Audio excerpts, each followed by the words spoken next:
The historical giants of the not too distant past. We are told by medical science and history that they were people like us that suffered from a rare medical disorder called gigantism. But I highly question that narrative. I believe they were something else.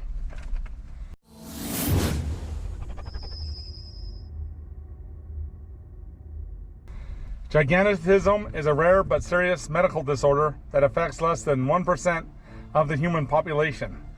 It is caused by hyperplasia in the pituitary gland, which causes a person to grow extraordinarily tall. People who have this rare medical condition grow to 7 foot and taller. But people with this condition also suffer from many serious, debilitating medical problems. Here are some, but not all, of the complications from this disorder. Enlarged joints, double vision, weakness, excessive sweating, distorted facial features, and fractures in the spine. People with this condition often have difficulty in walking and use crutches and braces to help them walk. Now, let us look at some of the giantess of the past. The first one, Amelia Schultz, who stood 7'2" and was known for being one of the more beautiful giantess. In these pictures of her, she looks to have good posture. Also, she does not show any signs of any debilitation from gigantism. These pictures of her are around 1914.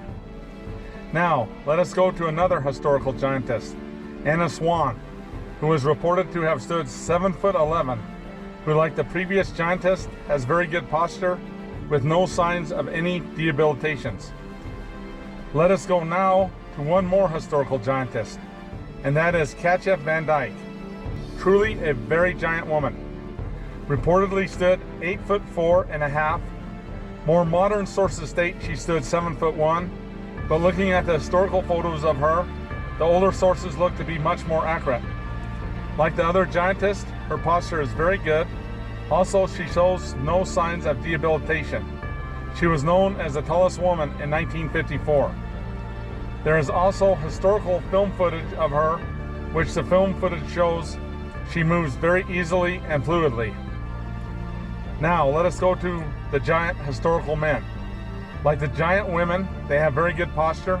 Also, there is no visible signs of any of the complications of gigantism. Some of the historical giant men were known for their great strength. One of them was a giant named Angus MacAskill, who lived from 1825 to 1863, who stood 7'9" and reportedly could lift up a ship's anchor that weighed 2,800 pounds and carry it around over his shoulder. Also, it is reported that he could toss 300-pound men in demonstrations of his incredible strength.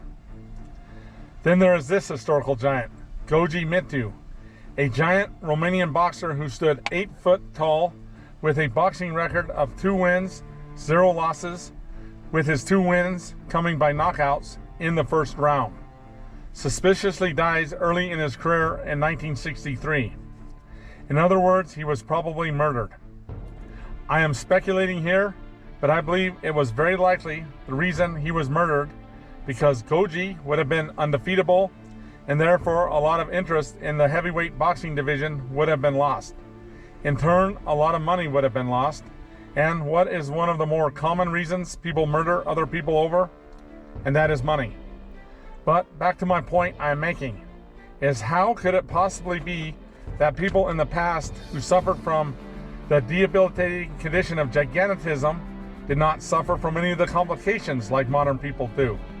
In fact, historical giants seem to be enhanced by this debilitating condition, which does not make any sense or adds up.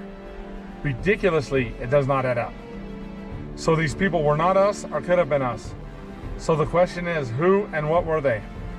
I believe who they were was a different species of human, a much larger species. This is not to be confused with race, but rather species. I will give you a few examples of what I'm talking about, and we see it in nature a lot.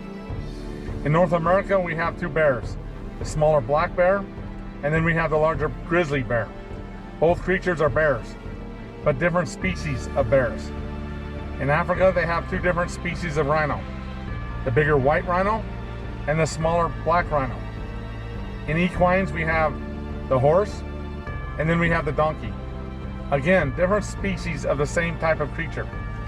I could give you many more examples, but I think you get the point.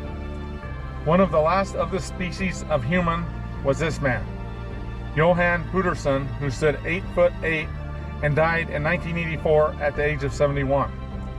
I am not 100% sure, but I believe this species of human has gone extinct. That is why today's giants, you will not see them do great feats of strength or want to box for the heavyweight boxing title, but rather you'll see them in crutches and braces and wheelchairs.